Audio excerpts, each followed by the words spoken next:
então, gostaria de estar, então, apenas enfatizando que hoje estamos dando continuidade a esse estudo e quero cumprimentar, então, você que está nos assistindo neste momento. Quero cumprimentar você e dar boas-vindas, então, a este canal e esclarecer, então, que se trata de um momento de estudo. Portanto, como já antecipado, né, desde os primeiros anúncios, e quando aconteceriam os primeiros estudos, sempre foi avisado que era necessário separar aí, em média, umas 2 horas para cada um desses estudos aí. No canal, tudo está separadinho por tipos de assunto. Então, aos cortes, às meditações e também aos estudos. Então, os cortes possuem um determinado tempo, as meditações também um determinado tempo, e os estudos não é nada diferente disso. Por isso, pelas próximas aí, eu acredito que 1h30, aproximadamente, estaremos juntos aí. Quero convidar você para estar aqui juntamente comigo. Antes de iniciarmos o estudo, eu quero mostrar aqui este livro, A Trindade, publicado no ano de 2003. Deixa eu aproximar aqui bem de você, para que você tenha uma noção bem clara do livro. Ele tem 3 autores: Woodrow Wilson, também Jerry Moon e John Reith. Então, é um livro de tripla autoria. Acredito que ele ainda deve estar disponível pela CPB e, dessa forma, você pode adquirir o seu por um preço razoável. Então, a Trindade, como entender os mistérios da pessoa de Deus na Bíblia e na história do cristianismo. Então, eu recomendo este livro. Ele é o livro que está sendo usado aí como base para este estudo relacionado aí à história da doutrina da Trindade na Igreja Adventista do Sétimo Dia. Então, vamos iniciando aqui o nosso estudo. Estarei aqui compartilhando a tela com vocês. Então, a Trindade e o antitrinitarianismo na história adventista. Se trata aí de um assunto bem específico, dinâmico. Eu acredito que no livro A Trindade está no capítulo 13, ali por volta da página 216. Para quem aí, por um acaso, já tiver esse livro disponível, a partir da página 216, existe um panorama histórico bem detalhado a respeito dessa sequência cronológica de tempo, de como a doutrina se estabeleceu na Igreja Adventista do Sétimo Dia, desde o início do movimento.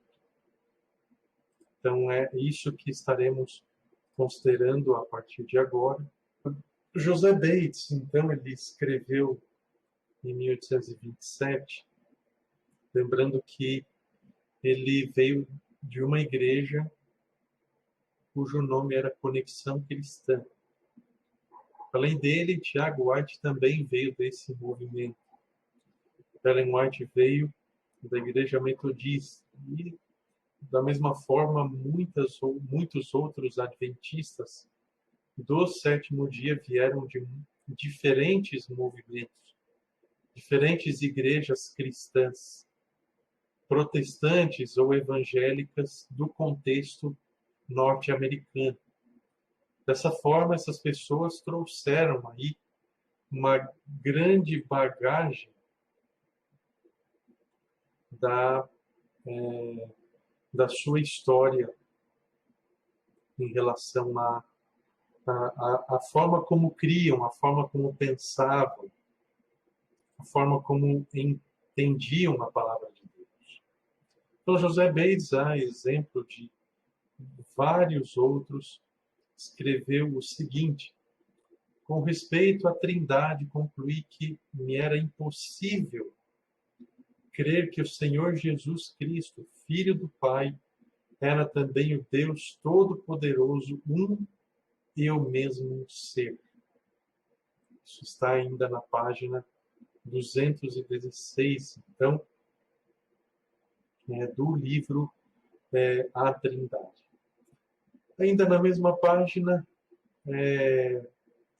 Cottrell, que era um dos adventistas, aí, convertidos de outras denominações, ele chegou a escrever que nesse mesmo período existia uma multidão de pontos de vista sobre a Trindade. Então, essa é uma afirmação muito importante que nós precisamos considerar para que nós avancemos aqui em nosso estudo.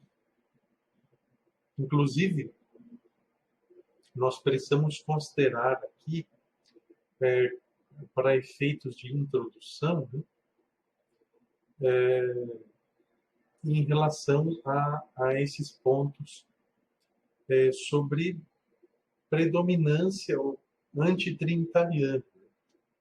Que o fato de haver uma predominância antitrinitariana, será que significa que todos absolutamente eram antitrinitarianos?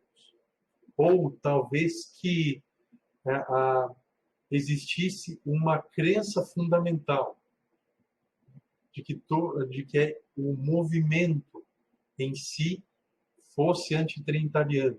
Então, uma declaração escrita, assim como hoje temos o Nisto Cremos, o conjunto das 28 crenças fundamentais dos adventistas do sétimo dia. Que lá nós temos a nossa a nossa terceira ou quarta crença fundamental, que é a quarta, né? Que atesta sobre a Trindade. E dessa forma, a Igreja Adventista do Sétimo Dia é predominantemente trinitariana. Mas isso não significa que absolutamente todas as pessoas, membros que compõem o povo em todo o mundo, são trinitarianos. Então, existem diversos adventistas na atualidade que são antitrinitarianos, pelos motivos que iremos apresentar a seguir aqui. Então, houve um autor que também é citado aqui no livro A Trindade, chamado Ervin Gain.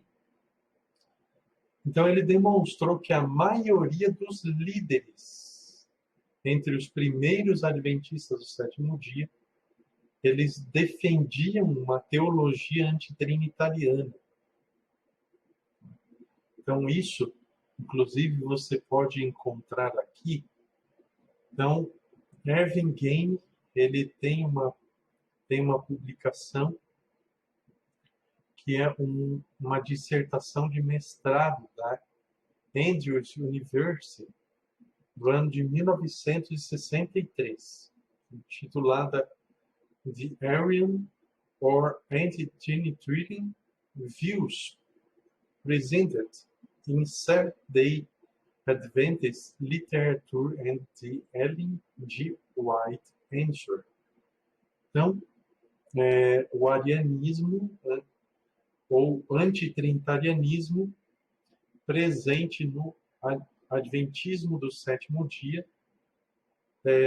na literatura adventista do sétimo dia e nos escritos de Ellen White. Esse é o artigo de Ervin Gain. Então, provavelmente possa estar disponível aí em inglês na internet. Então, ele apresentou aí essa compreensão. Existia múltiplas compreensões, né, a respeito da teologia antitrinitária. Essa era a compreensão do Cottrell, e o Gaine também asseverava que a maioria dos líderes eram antitrinitarianos. Então, a gente não pode confundir a maioria dos líderes com todos os líderes, muito menos com todos os adventistas do sétimo dia. Considerando aí que nesse período aí, a que ele se refere, o início do movimento, né, ainda não era, o movimento não era organizado. Então, de 1844 até o início de 1863, o movimento adventista não era um movimento organizado, ainda não era uma igreja organizada. Então, isso é necessário que seja considerado. Então, era muito espalhado, muito dividido, e isso predominou durante muito tempo. E isso, Cottrell, ele escreveu em relação à existência de uma multidão de pontos de vista em 1869. Fazia poucos anos que a igreja havia sido organizada.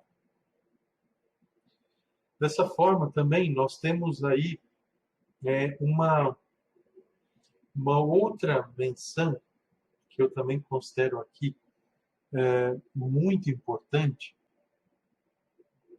que eu já estou procurando aqui, em relação a essa multidão de pontos de vista, numa situação aqui já posterior a 1869. Aqui nós temos um autor chamado D.T. Bordeaux. Então ele fez uma observação, e isso considerando que ele era um evangelista e missionário. Então, ele chegou a afirmar o seguinte, o D.T. Bordeaux: embora afirmemos ser crentes e adoradores de um só Deus, então perceba bem isso aí, adoradores de um só Deus, tenho pensado que há tantos deuses entre nós, como existem concepções da divindade. Então perceba que ainda não havia uma definição sobre a doutrina da Trindade nesse meio.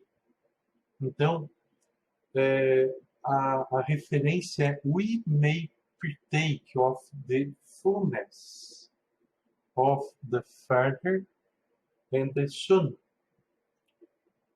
na Review and Herald, 18 de novembro de 1890, página 707.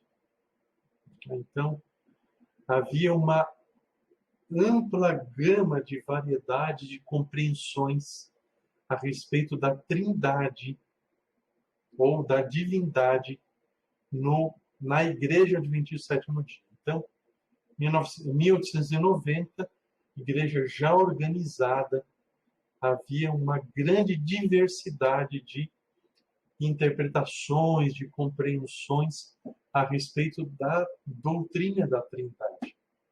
Então, essa foi a observação que D.T. Bordeaux fez ao escrever o seu artigo para a revista Adventista norte-americana em 1890. E, portanto, é uma observação muito importante que seja feita. Justamente com relação à seguinte questão, né? Não, todos os adventistas do sétimo dia eram antitrinitarianos, pelo menos até um certo período, pelo menos até o fim do século XIX. Essa afirmação é inverídica, como a gente pode ver aqui até o momento. Inclusive, eu estou indicando para vocês aqui apenas algumas indicações. Existem muitas outras indicações de que havia uma diversidade. Então, isso vocês podem encontrar com informações ainda mais diversas aqui no livro A Trindade, assim como diversos outros livros que eu posso indicar para vocês aí posteriormente. Além desse aqui, o livro A Trindade é apenas uma base, assim como se fosse um roteiro para a gente aqui nessa tarde. Então, continuando a nossa introdução, a doutrina ela foi se desenvolvendo no contexto da Igreja Adventista, então, em 5 períodos distintos. Então, de 1846, que foi o ano que os adventistas do sétimo dia pegaram a Bíblia e começaram a estudá-la, tá? E começaram a formular crenças de uma forma um pouco mais oficial, até 1888, o período antitrinitariano. Por que até 1888? Como vocês podem imaginar, é justamente o ano do concílio, ou da Assembleia, melhor dizendo, o que ocorreu em Minneapolis.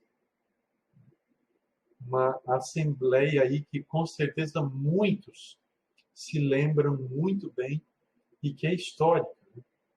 Acho que dificilmente os adventistas se lembram de uma outra Assembleia da mesma forma como se lembram dessa daí. Dificilmente se lembrariam de uma outra Assembleia em qualquer outro lugar que não tenha sido em Minneapolis, porque nesse ano foi uma das assembleias mais polêmicas da história de nossa igreja. E a partir de 1888, ocorreu o segundo período, que marcou a insatisfação com o antitrinitarianismo, por conta do seguinte fator: a mensagem da justificação pela fé começou a ser apregoada ali pelo Jones e Wigglesworth. Então, a partir desse momento, com esse reforço da justificação pela fé, e também com certas publicações, houveram algumas afirmações, ainda durante essa Assembleia, em relação à divindade em si. Começou a haver uma insatisfação com o antitrinitarianismo, que houveram apresentações em relação houveram mais afirmações sobre esse assunto, que a gente vai ver logo mais a seguir. Em 1898, também, como já estava antecipando, começaram a haver mais publicações em relação ao assunto, principalmente de autoria de Ellen White, mas também de outros. E até 1915 isso marcou uma mudança de paradigma. E em 1915 Ellen White falece, mas ela deixou até esse presente momento uma série de declarações. Então, de 1915, Ellen White falece, sendo que desde 1898 já haviam começado a haver algumas publicações por conta das mensagens e afirmações dadas por Ellen White. E de 1946 até o presente, nós temos um predomínio do antitrinitarianismo. Por que eu não estou classificando, ou por que o livro A Trindade não está classificando aqui, por exemplo, a data de 1980, nessa mesma sessão? Ele talvez considere isso em outra sessão do livro, mas não nessa. Porque em 1980 ocorreu simplesmente a votação oficial a votação oficial da doutrina no contexto de uma assembleia da Associação Geral. Então, por isso que nesse momento, nesse período considerado pelo livro, de 1946 até os nossos dias, o trinitarianismo ele predomina. Mesmo tendo sido votado oficialmente, é predominante. Até porque, como já dito anteriormente, nem todos os adventistas do sétimo dia na atualidade são, de fato, antitrinitarianos. É importante a gente observar isso até esse momento aqui. Primeiramente, em relação a esse primeiro período, de 1846 até 1888. Então, a maioria dos adventistas rejeita o conceito da trindade. Então, há 6 razões para essa rejeição. Então, eles não viam evidência bíblica para 3 pessoas em uma divindade. A segunda, a concepção errônea de que a trindade torna o Pai e o Filho idênticos ou a mesma pessoa. E também a crença na trindade iria diminuir o valor da expiação. Então, essas eram as primeiras 4 razões para essa rejeição deles. Então, nós precisamos considerar que eles vieram de outras denominações. Então, dessa maneira, eles não viam evidência bíblica, porque o ensinamento das outras denominações sobre a Trindade não era bíblico. Então, se vocês pegarem aí as antigas confissões de fé, batista, luterana, presbiteriana, a Bíblia é citada ali, mas a base fundamental para as afirmações não é exatamente a Bíblia. Eu estou falando das antigas confissões de fé, tá? Desse período aí para trás. Então, a gente precisa considerar isso aí. Então, muito do que se acreditava sobre a doutrina da Trindade no protestantismo norte-americano daquela época era baseado em filosofia grega e não na Bíblia. Então, isso vai nos ajudar a entender muitas coisas aqui. Outras razões é que Jesus deveria ter uma origem mais recente que a de Deus o Pai.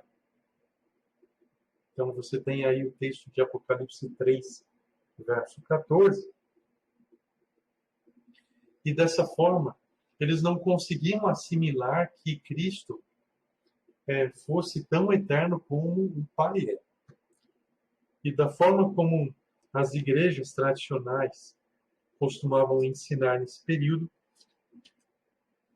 nós podemos entender, então, que faz todo sentido que eles rejeitassem a doutrina da Trindade por conta disso.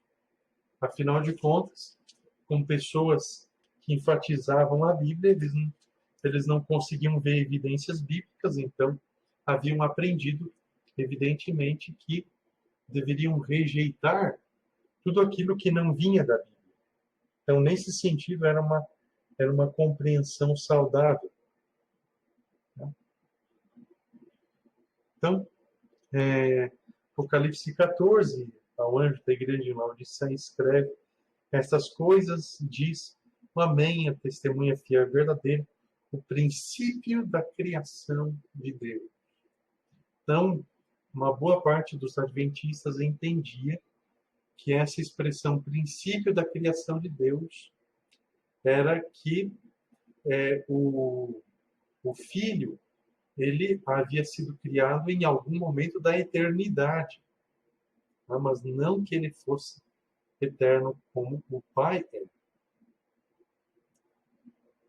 Além disso, havia algumas expressões bíblicas que indicavam que o Espírito Santo não poderia ser considerado propriamente uma pessoa. Como, por exemplo, Romanos 5, verso 5, que indica que o Espírito Santo deve ser derramado no coração, assim como também uma passagem não tão diferente dessa, no Antigo Testamento, em Joel 2, 28, né, que o Espírito Santo deva ser derramado sobre toda a carne. Então, esse tipo de passagem bíblica, se for vista aí isoladamente, ela pode transmitir aí a impressão de que o Espírito Santo não é uma pessoa. Afinal de contas, como que uma pessoa pode ser derramada sobre outra? Então, perceba que quando mantemos isso no contexto, a gente percebe que a gente consegue encontrar aí a resposta para essa questão, né? Até porque nenhuma dessas duas passagens aí tem por objetivo explicar que o Espírito Santo é propriamente uma pessoa. O assunto delas é outro, e não a natureza de Deus em si. Mas, na própria carta aos Romanos, capítulo 13, verso 14, podemos ler assim: mas revestivos do Senhor Jesus Cristo, e nada disponhais para a carne no tocante às suas concupiscências. Vocês perceberam aqui? Aqui neste verso, Paulo não está falando do Espírito Santo, como o faz em Romanos 5, verso 5. Aqui ele está falando de Cristo. Revestivos do Senhor Jesus. Mas espera aí, Jesus Cristo não é uma pessoa? Como é que eu vou me revestir dele, né? Então, justamente por isso, da mesma forma como o Espírito Santo deve ser derramado no coração ou sobre toda a carne, eu preciso também me revestir do Senhor Jesus. Então, esse revestir do Senhor Jesus não está em um sentido físico, literal, mas num sentido moral e espiritual. Então, se aqui nós temos a indicação, né, de que nós podemos nos revestir do Senhor Jesus, e temos certeza de que Ele é uma pessoa. Então, se Jesus é uma pessoa e nós podemos nos revestir dele, significa que o Espírito Santo ele pode ser derramado sobre nós, mesmo ele sendo uma pessoa. Porque o que ele derrama sobre nós não é a sua natureza divina, mas os dons espirituais. E aí foi justamente isso que foi prometido em Joel 2, 28. Né? Os dons espirituais. Além do próprio caráter de Jesus Cristo, de acordo com Gálatas capítulo 5, versos 22 e 23. Então não deveria ser estranho, considerando essas referências, que o Espírito Santo possa ser considerado uma pessoa e ao mesmo tempo possa ser derramado sobre nós. Até porque existem muitas outras referências, particularmente no livro de Atos, também em Isaías, no Antigo Testamento, que destacam a personalidade do Espírito Santo. Então, em relação ao período de insatisfação com o antitrinitarianismo, essa Assembleia da Associação Geral de 1888 teve como o tema Cristo, nossa justiça. Então, a exaltação da cruz provocava o seguinte questionamento. E aqui chegou a hora de entender aquele aspecto de antes, né? de que a crença na Trindade iria diminuir o valor da expiação. Será que seria isso que acontece? Então, será que a natureza e o caráter de Cristo, portanto, estão bem representados por uma divindade subordinada e derivada? Então, é necessário a gente entender isso aí, né? Se Deus é um ser absoluto, então será que o Cristo morrer na cruz representa bem isso? Então, Wigner, que se destacou nesta assembleia juntamente com Jones, mesmo não sendo plenamente trinitariano, ele fez algumas declarações que, com certeza, impulsionaram o trinitarianismo. Então, não foi somente Ellen White que fez declarações trinitarianas. Então, essas declarações vocês podem encontrar aí no livro A Trindade também. Então, a primeira declaração aí, página 221. Cristo não havia sido criado. Ele possui imortalidade inerente a si mesmo. Então, nós temos aí 1 Timóteo 6,16, que declara que Deus é o único que possui imortalidade em si mesmo. Temos também Colossenses 2,9, a plenitude da divindade. Então, a única coisa que foi criada realmente foi a natureza humana de Cristo. Também que havia uma divina unidade do Pai e do Filho. Também que Cristo é, por natureza, da mesma substância de Deus, possuindo vinda em si mesmo, e assim, adequadamente, é chamado de Jeová, o que existe por si mesmo. Então, ele baseou isso em João 10:17 e Jeremias 23, verso 6. Dessa forma, ele conclui que Cristo é igual a Deus, com base em Filipenses 2, verso 6. Note essas referências aí. Tendo todos os atributos de Deus. Então, essas declarações impulsionaram o trinitarianismo, evidentemente que suscitaram questionamentos, reclamações, dúvidas. Mas foi o ponto de partida. E ele também continuou. O fato de que Cristo é parte da divindade, possuindo todos os atributos da divindade, sendo igual ao Pai, em todos os aspectos como Criador e legislador, é a única força presente na expiação. Cristo morreu para poder trazer-nos a Deus. 1 Pedro 3,18.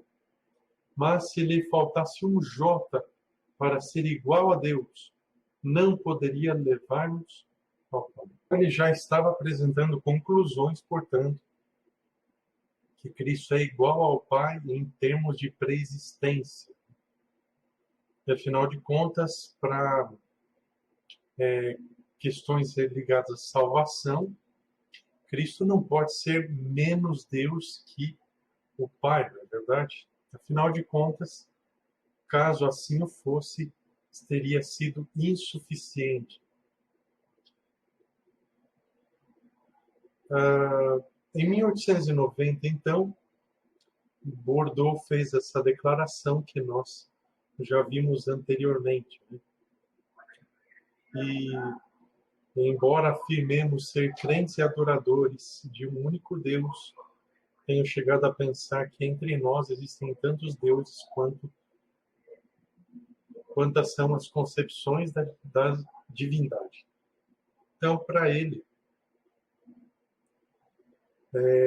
essa era a realidade. viajava por diversas localidades, então ele se encontrava com pessoas que compartilhavam ideias diferentes. Então, esse tipo de observação indica que havia aquela concepção antitrinitária que parecia sólida, parecia predominante, já estava começando a passar por mudanças a partir, pelo menos, desse período aí. Então, a partir de 1888.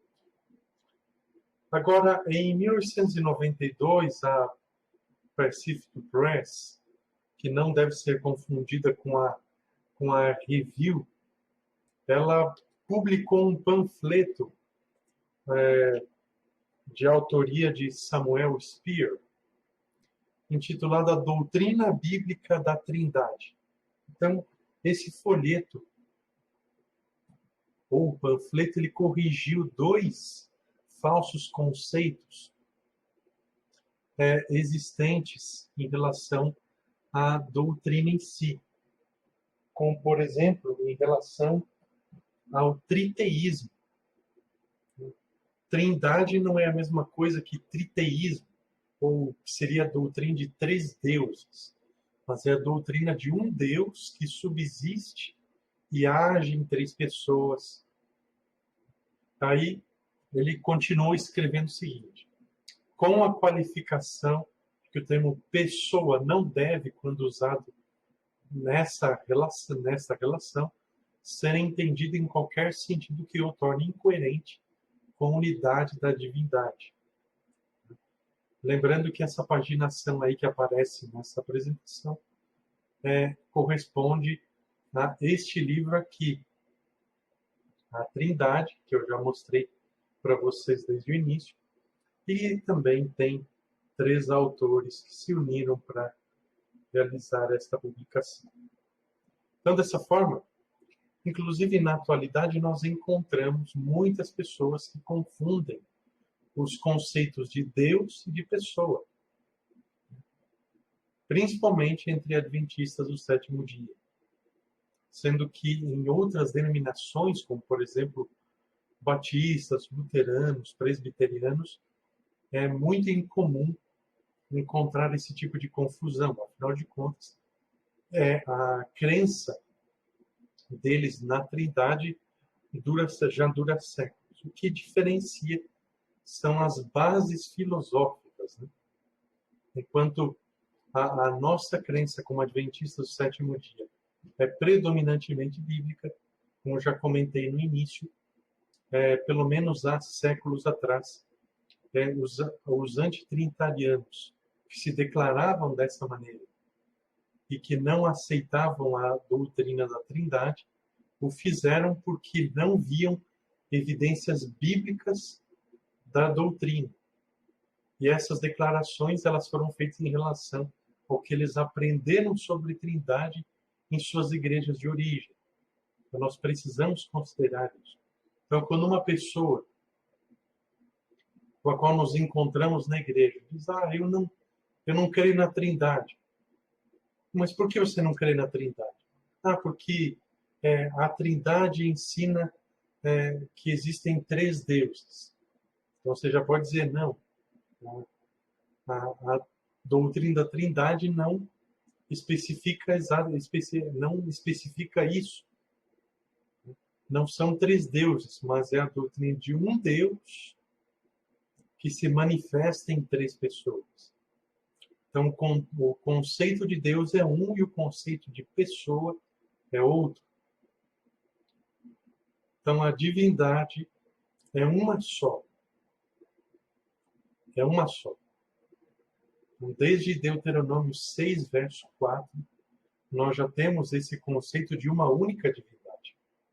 Em textos anteriores, inclusive em Gênesis, nós também encontramos esse mesmo conceito de uma única divindade. Então, em vários versos do capítulo 1, no contexto da criação, em Gênesis 2, 24,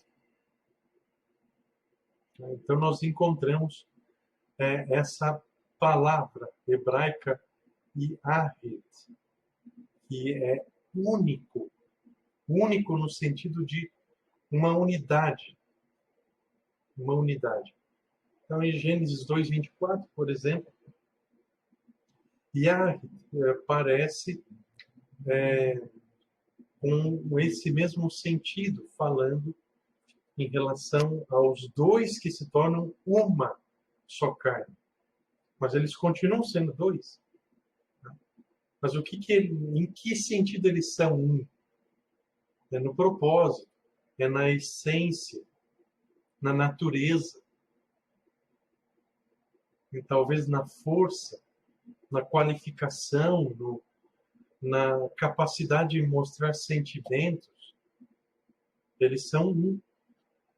Então, a partir do momento que dois noivos são casados, eles se tornam um, porque eles compartilham um único propósito, um objetivo somente na vida.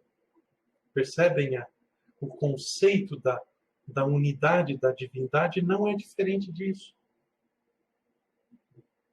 Porque Deus também pode exprimir sentimento, Deus também pode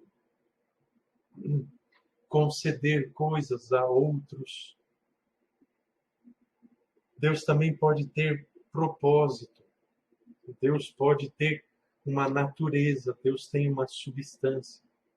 Então, dessa forma, o fato de ele ser um único Deus, não existe impeditivo algum de se manifestar em três pessoas. No entanto, é aí que nós entramos na questão. Por que ele decidiu se manifestar em três pessoas e não duas, ou quatro, ou permaneceu em apenas uma pessoa? Isso é algo que a Bíblia não enfatiza, não aborda, não há verso nenhum. E, além disso, é um dos mistérios, portanto, conforme a base de Deuteronômio 29:29. Então, a Bíblia não informa o porquê que são três pessoas ao invés de duas ou quatro. É simplesmente isso. E se a Bíblia não informa isso, só significa uma coisa em relação a ser um mistério. Que deste lado da eternidade, nós não temos como saber sobre essas questões, senão aquelas que são relacionadas à salvação, que a Bíblia traz tudo. E, ao mesmo tempo, veja só que interessante, não há garantia alguma na Bíblia, lógico, não há garantia alguma que, ao longo de toda a eternidade, Deus vai nos explicar por que ele decidiu se manifestar em três pessoas e não duas, que ele vai nos explicar como que foi o processo ali, os detalhes da encarnação de Jesus, e o passo a passo, como que o Espírito Santo fez com Maria ali. Não. Não há garantia alguma de que tais mistérios serão explicados. Então, da mesma forma com a doutrina da Trindade. Então, nós precisamos nos contentar com a suficiência e a totalidade da palavra de Deus em todos os aspectos, como esses aqui, por exemplo. O que importa para nós hoje é que a divindade ela se moveu de íntima compaixão pelo ser humano e decidiu agir em prol da sua salvação. E graças a isso, hoje, estamos salvos. Então, percebe? Mas existem questões que a Bíblia informa em relação à sua totalidade e suficiência. Uma delas é essa diferença entre o conceito de Deus e o conceito de pessoa. Então, apenas reforçando mais uma vez, Deus, no singular, se refere à divindade, não se refere à pessoa. E pessoa se refere à personalidade em si.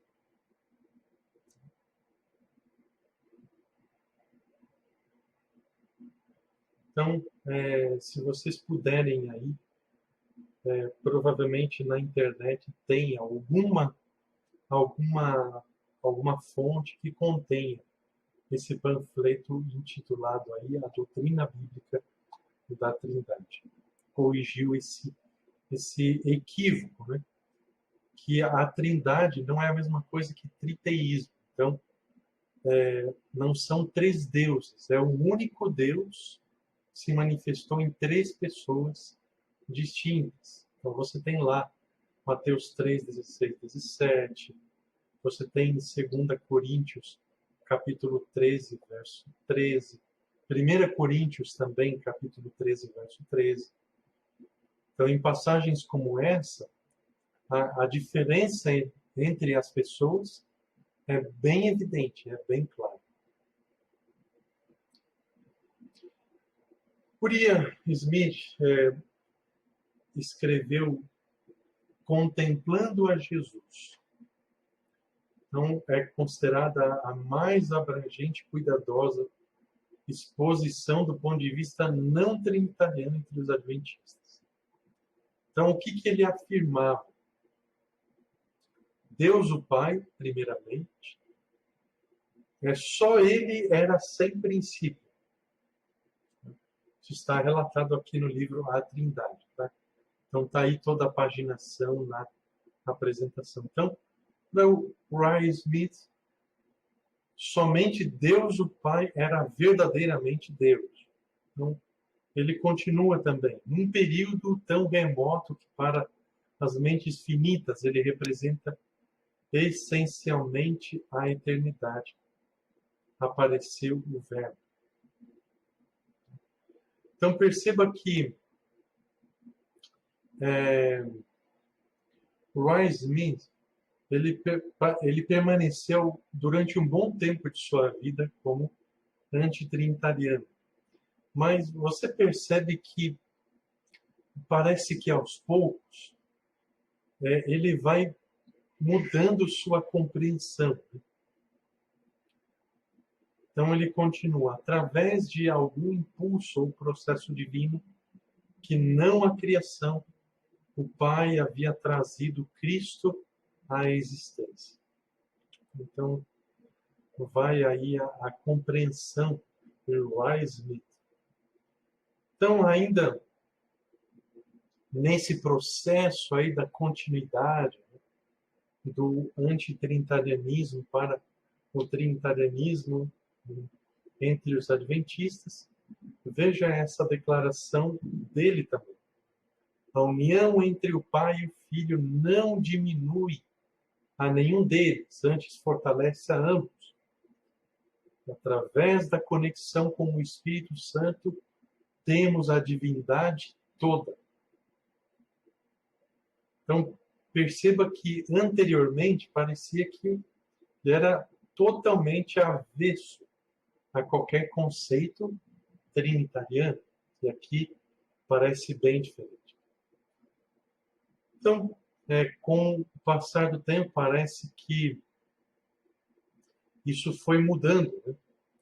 E em 1898, que foi o mesmo ano dessa declaração aqui de Uriah Smith, é publicado o livro O Desejado de Todas as Nações. Então, provavelmente houve uma grande influência desse livro, assim como de diversas outras declarações de Ellen White,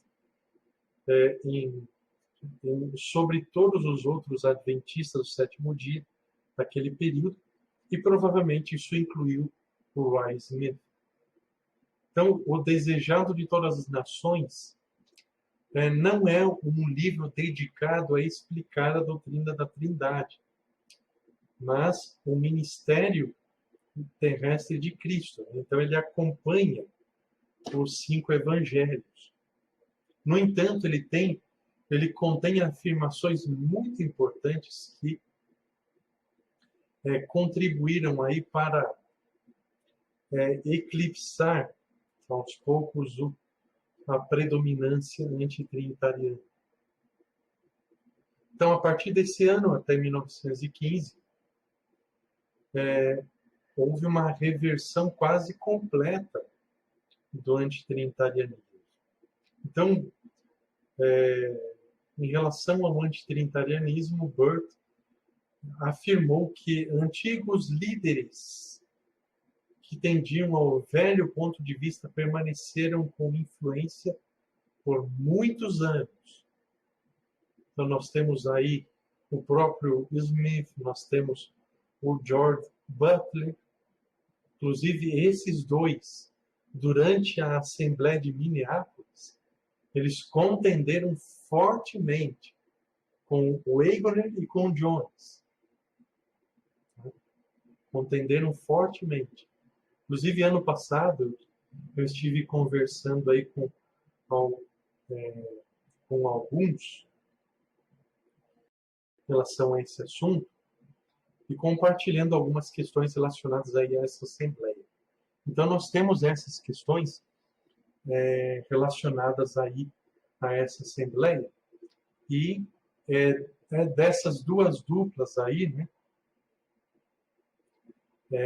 nós temos aí o pastor Frederick Westphal, que creu na mensagem apresentada por Jones e Waggoner, e foi justamente ele que veio para a América do Sul como primeiro pastor ordenado e que inclusive foi o primeiro a batizar aqui em território sul-americano.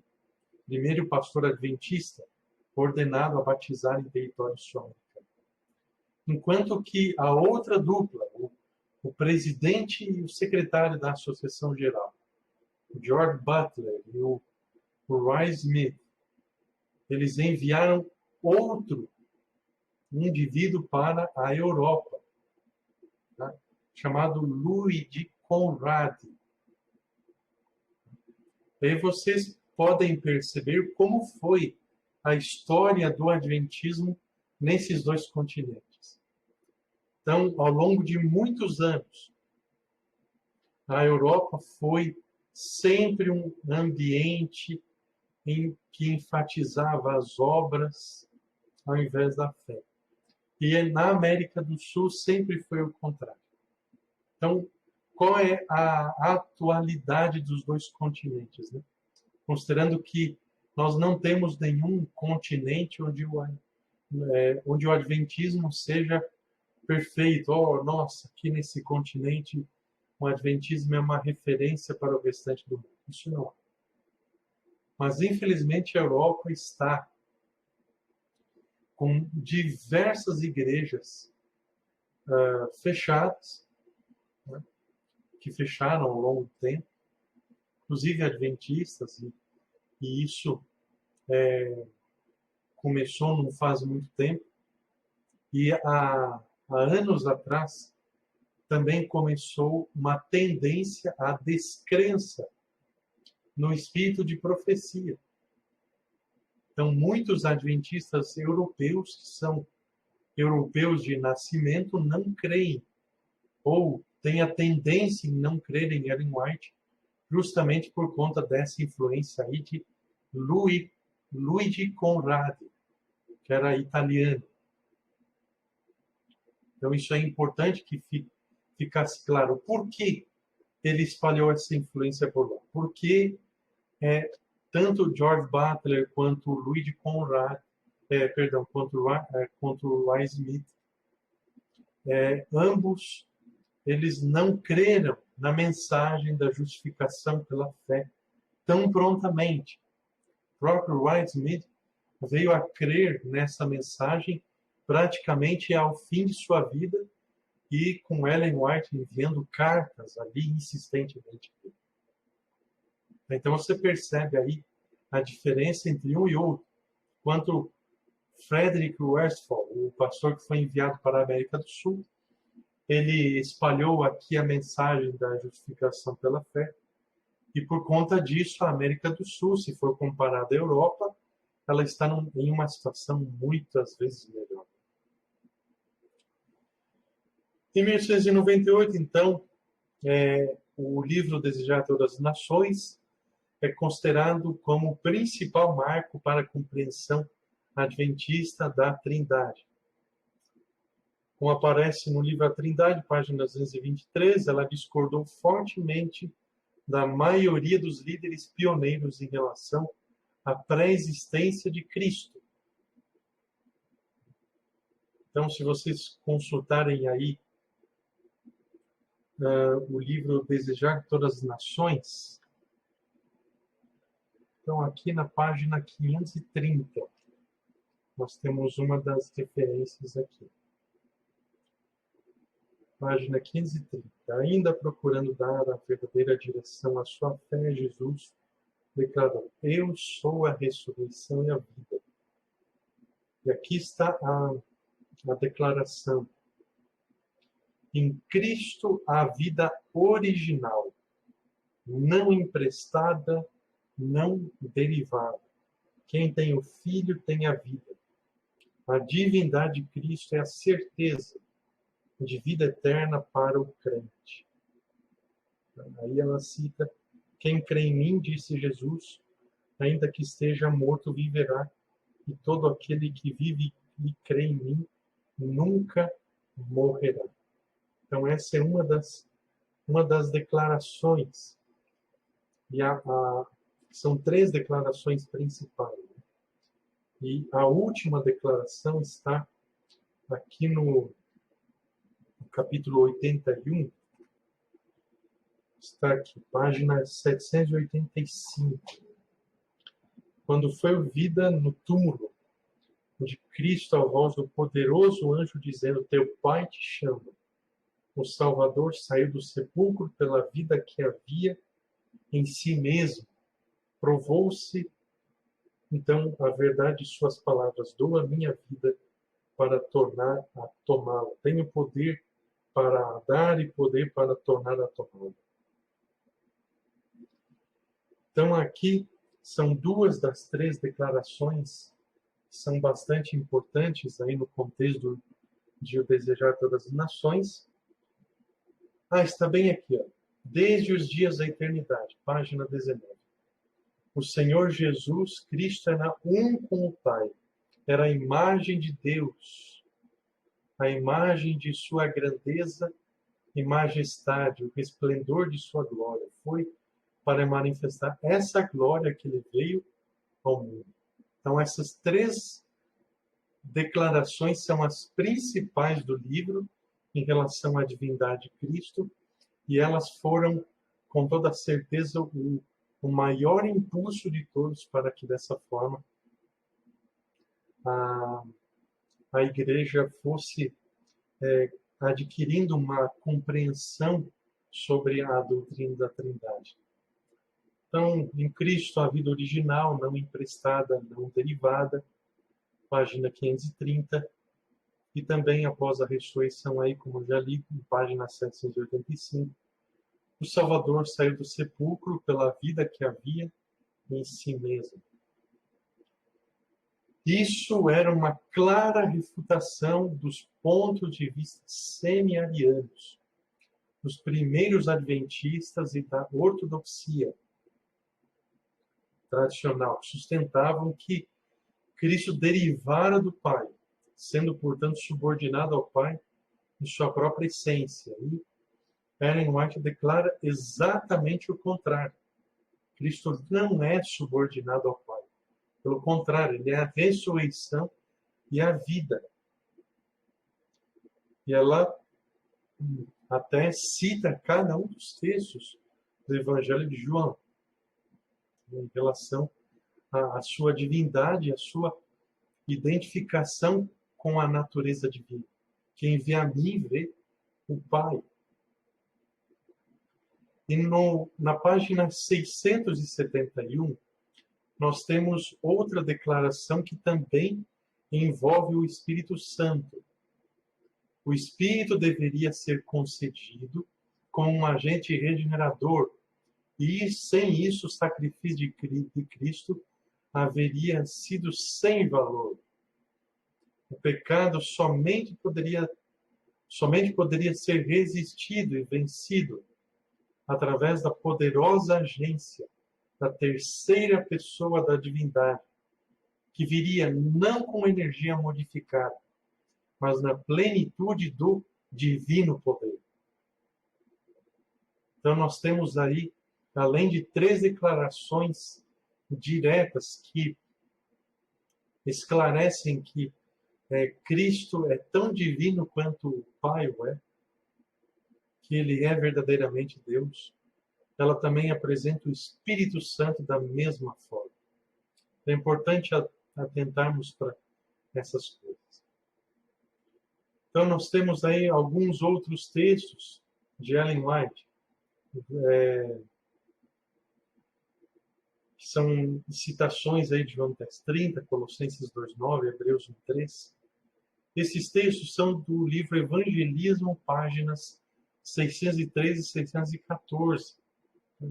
Então, eu sugiro que vocês leiam aí, pesquisem essas declarações aqui. Tá? Leiam até a página 615. Perdão, 617. Tá? 613 até a 617. Então, são essas páginas aí que eu indico para vocês lerem. Também a página 669 de O Desejar Todas as Nações. Também há outra indicação. Na página 671, a gente já acabou de passar. A partir de 1922 até os próximos 5 anos, houve a crise Kellogg. Kellogg foi um respeitável médico adventista. Quando ele aceitou o Evangelho e também foi batizado na Igreja Adventista do Sétimo Dia, inclusive Tiago e Ellen auxiliaram ele no custeio dos estudos em medicina. Então, esse homem devia tudo da vida dele a esse casal. E, pelo que a história nos conta, infelizmente foi exatamente o oposto. Ingratidão. Então, Ellen White repetidamente usou expressões como as 3 pessoas viventes do trio celestial, mantendo a unidade essencial da divindade. Também afirmando a unicidade, a pluralidade como elementos fundamentais de uma compreensão simples e bíblica. E por que ela estava afirmando isso? Justamente porque em 1902, Kellogg estava para publicar através da Review, que era a casa publicadora norte-americana, e estava prestes a publicar o livro chamado The Living Temple, Templo Vivo, que continha uma série de apontamentos e observações panteístas. Então, essa seção aí de várias declarações, inclusive aquela seção das páginas 615 e 617 de evangelismo, são como a resposta aos pressupostos de Kellogg. Em 1913, a Review et Hair publica o resumo das crenças fundamentais adventistas através de F. M. Wilcox, sendo que isso é uma evidência que reconhece a importância de o desejado de todas as nações. E, ao mesmo tempo, esse resumo de crenças removeu supostas objeções bíblicas à doutrina da Trindade. Então, o que aparece ali nesse conjunto de crenças? Na Divina Trindade. Essa Trindade consiste do Eterno Pai, do Senhor Jesus Cristo e do Espírito Santo, a terceira pessoa da divindade. Então, existem muitas pessoas que acreditam que essas são as únicas evidências, ou foi a partir desse momento que a igreja se tornou trinitariana. Como se anteriormente, a 1913, não houvesse ocorrido nenhuma outra. Então, nós temos esse outro texto aí de Evangelismo, página 606. Os eternos dignitários celestes, Deus, Cristo e o Espírito Santo, munindo-os de energia sobre-humana, avançariam com eles para a obra e convenceriam o mundo do pecado. Esta afirmação, assim como várias outras, também contribuíram para que acontecesse essa mudança.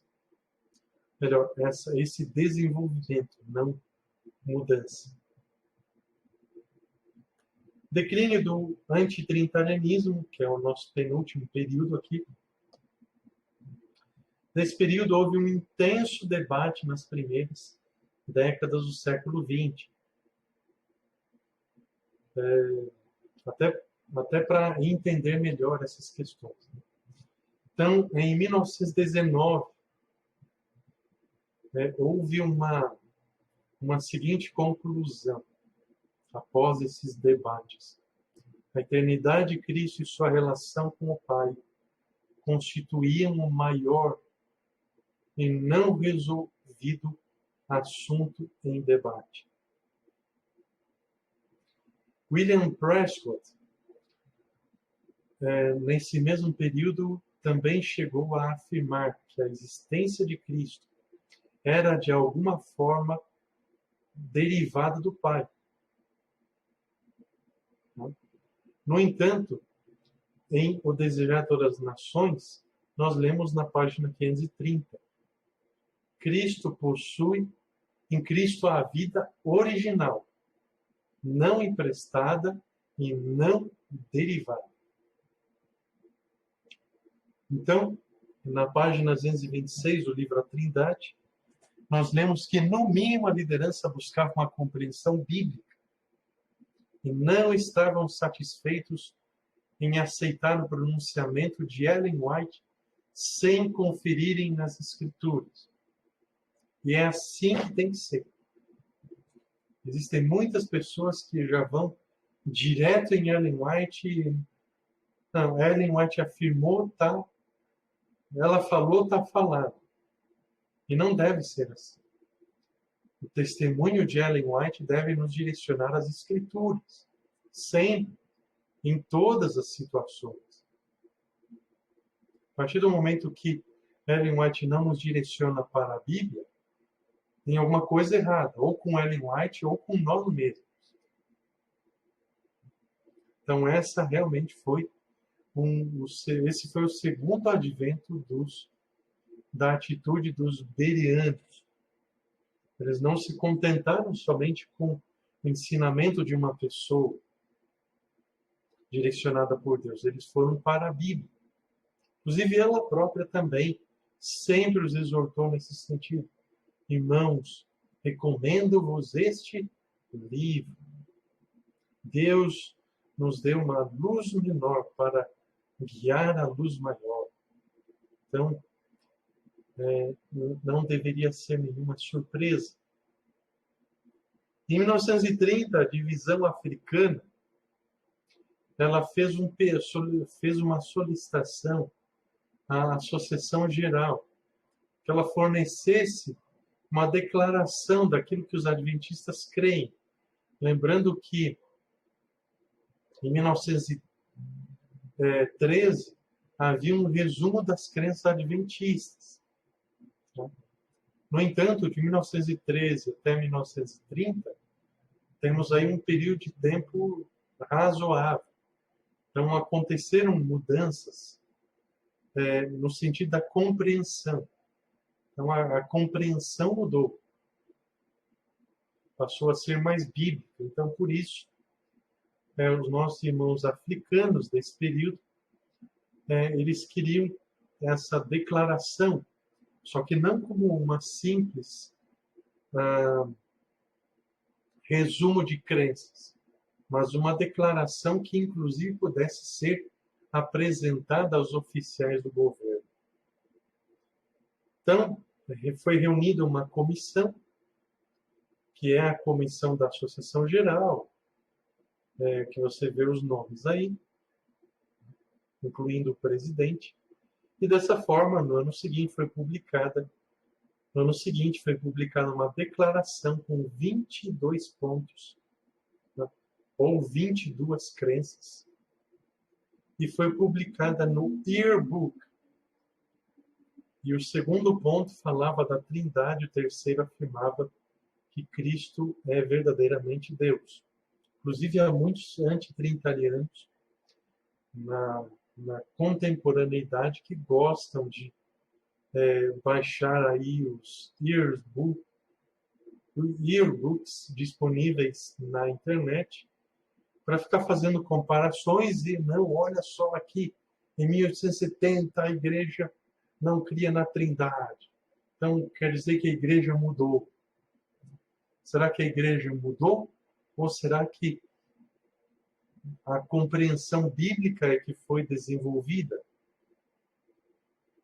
Então, muitos querem reescrever a história do movimento, mas não tem uma suficiente compreensão da história. Inclusive, há vários anos atrás, eu ouvi uma afirmação de uma pessoa nesse mesmo tipo de assunto que faz todo sentido. Você não vai querer saber mais do que as pessoas que viveram nesse tempo. Então, muitos querem reescrever a história. Não, a igreja mudou, era antitrinitariana, porque a Bíblia não ensina essa doutrina, e agora a igreja é trinitariana, se moldou aos padrões do mundo. Então, muitas vezes, essas pessoas querem saber mais do que as pessoas que viveram esse período. Outras afirmações que precisamos considerar aqui: os autores do documento não buscaram apoio formal ou oficial para o mesmo, até porque essa declaração foi uma solicitação de uma divisão, e não um documento oficial enviado para todas as divisões mundiais.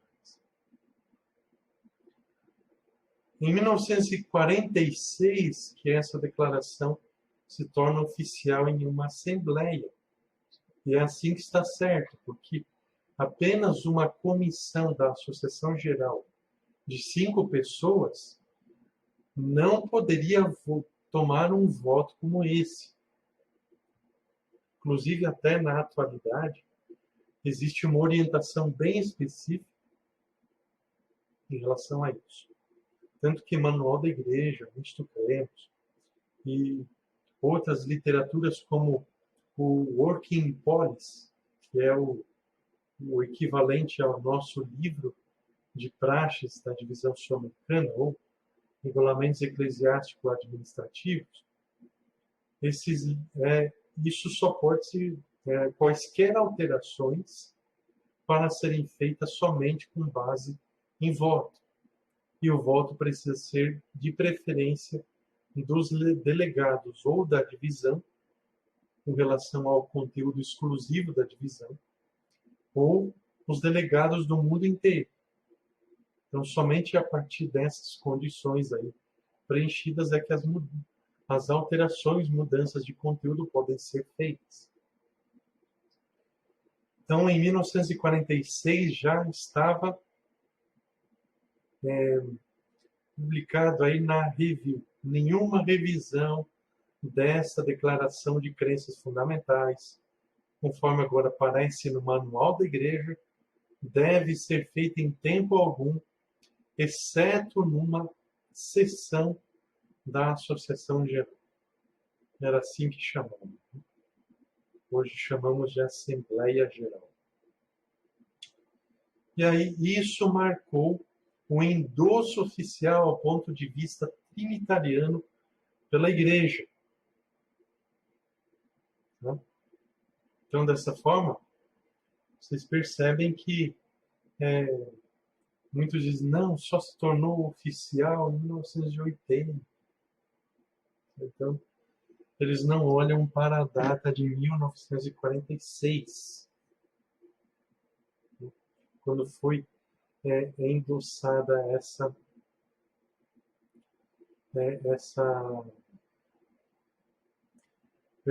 declaração. Né? Anteriormente era que em 1931 era uma declaração de crenças. Em 1946 foi votada numa assembleia.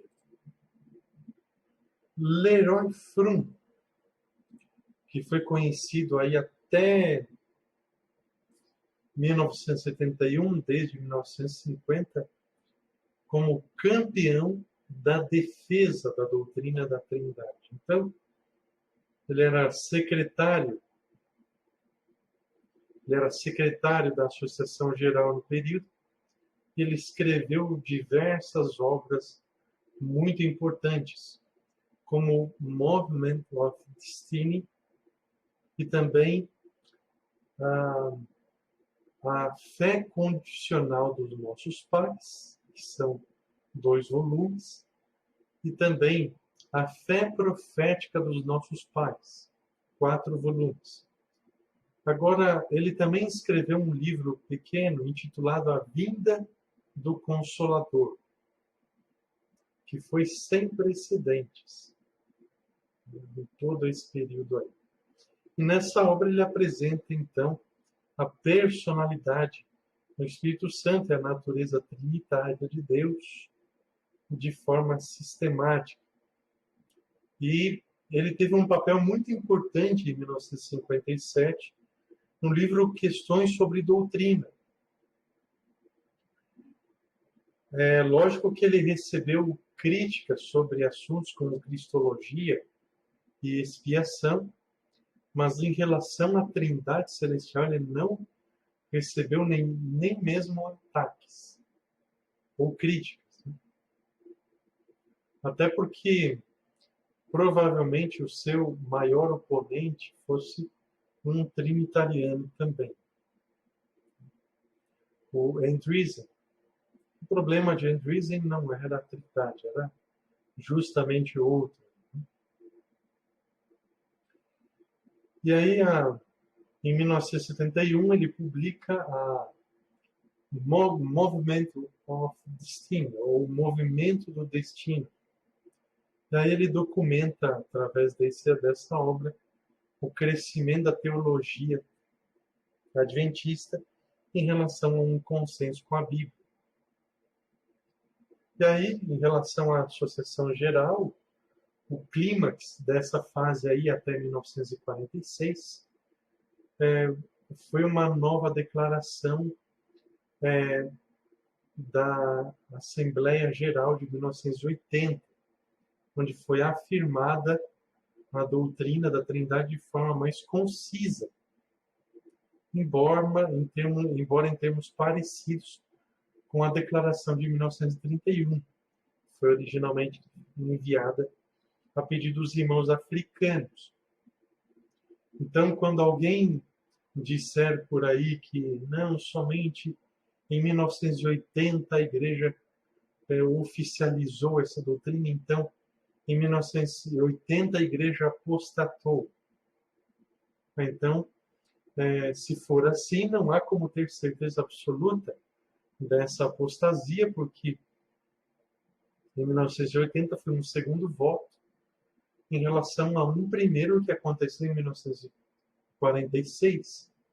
Em 1931 já havia uma declaração utilizando aí do mesmo sentido. Raul Deder, que escreveu um artigo que, inclusive, deve estar contido atualmente no livro Tratado de Teologia, que faz parte da série Loucos. Ele escreveu, então, usando a Bíblia como um todo, e, ao mesmo tempo, deixou de lado todos os pressupostos da filosofia grega. Fernando Canali é outro teólogo adventista, que em 1983, em sua dissertação, a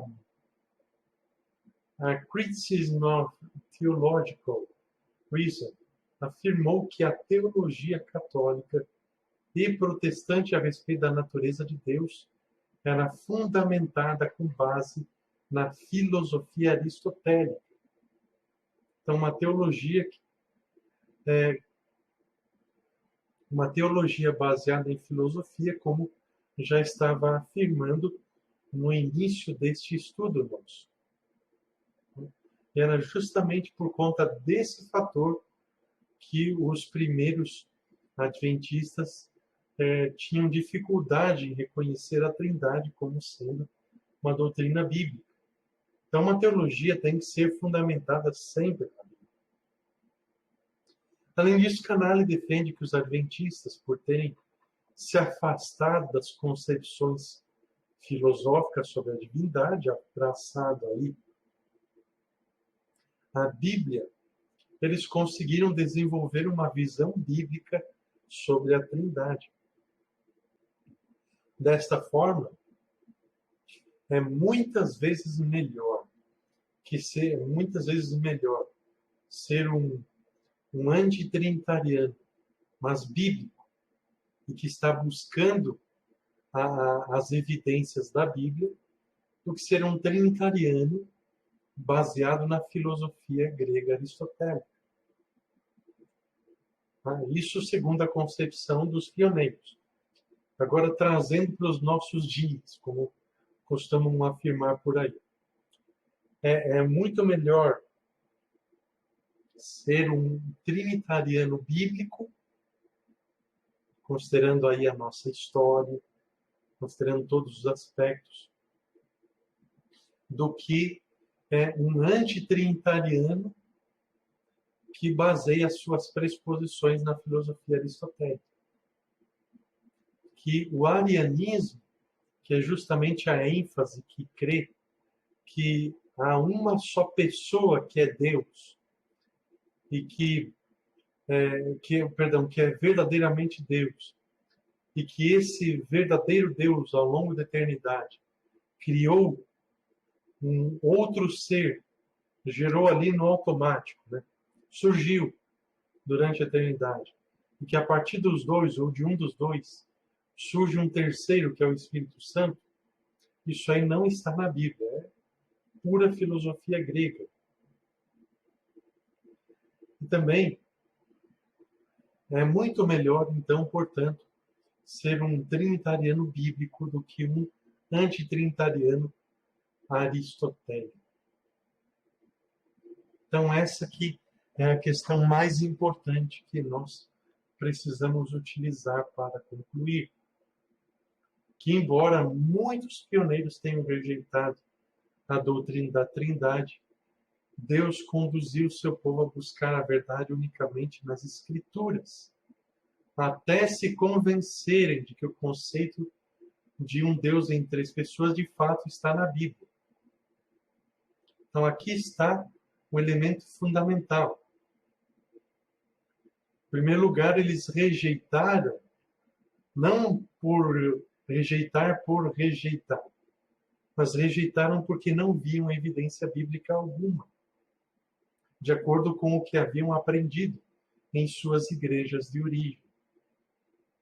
No entanto, eles foram estudando as Escrituras e, dessa forma, foram convencidos. Muitas pessoas pensam que as visões de Ellen White eram como se fosse meditação e yoga. Aí o restante do povo já estava lá ouvindo tudo e só dizendo amém. Mas havia um detalhe muito importante, havia muitos adventistas que costumavam conferir se aquilo que Ellen White afirmava é de fato verdade. Porque desejam ser convencidas pela Bíblia, não simplesmente por Ellen White. Nós estaremos retornando então aqui, finalmente com esta apresentação, contendo mitos e fatos. Aí nós vamos afunilar ainda mais, várias questões em relação à doutrina do Espírito Santo que acontecem, então, na atualidade. Eu agradeço a atenção de vocês neste estudo e peço aí, de acordo com as possibilidades de vocês, que vocês compartilhem esse conteúdo com seus amigos e familiares e também peçam não só para se inscreverem aqui, como também recomende esse e outros assuntos aí que nós já abordamos anteriormente. Obrigado, Senhor Deus, porque mesmo a Tua Palavra não revelando todos os aspectos e mistérios envolvendo tantos assuntos como a Trindade, o Senhor decidiu nos apresentar tudo aquilo que é necessário de forma clara. Obrigado, Senhor, pela salvação através da pessoa de Cristo. E também porque, além de Cristo, o Senhor e o Espírito Santo também estão trabalhando em nosso favor. Nos ajuda, por favor, Senhor, a cumprir o nosso chamado, também o nosso voto batismal. E dessa forma que o Espírito Santo, assim como o Senhor e também a Jesus Cristo, continue nos auxiliando a cada dia. Abençoe a cada uma das pessoas que esteve assistindo a este estudo e fica conosco em nome do Senhor Jesus. Amém.